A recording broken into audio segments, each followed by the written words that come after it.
Pemuda UMNO mahu pucuk pimpinan parti mempertimbangkan semula semua usul di bawah sayap itu pada konvensyen khas Pemuda UMNO tempoh hari.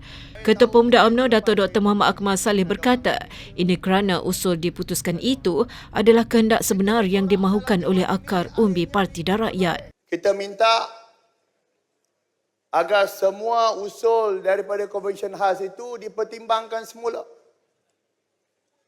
Apa yang kita bawa di bawah. Sebab kita percaya, hari ini ramai yang datang berbaju biru. Ramai yang pakai baju putih. Jangan lagi datang di sini nak cakap yang baik-baik.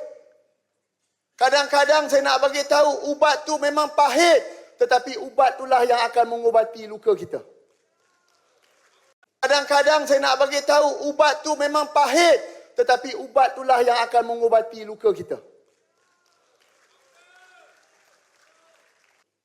Hari ini kita tahu Yang Amat Berhormat Datuk Seri Presiden kerja keras. Kerja keras tuan-tuan. Apa yang Amat Berhormat Datuk Seri Presiden tak buat?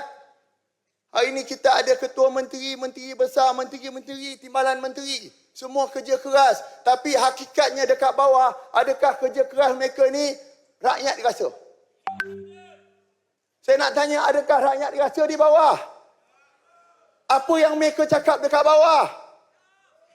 Mereka masih lagi bercakap, tak boleh, UMNO jangan duduk dengan parti ini. Betul atau tidak? Katanya ketika menyampaikan ucapan penangguhan Perhimpunan Agung UMNO PAU 2025 di Dewan Merdeka Pusat Dagangan Dunia Putra WTC Kuala Lumpur siang tadi.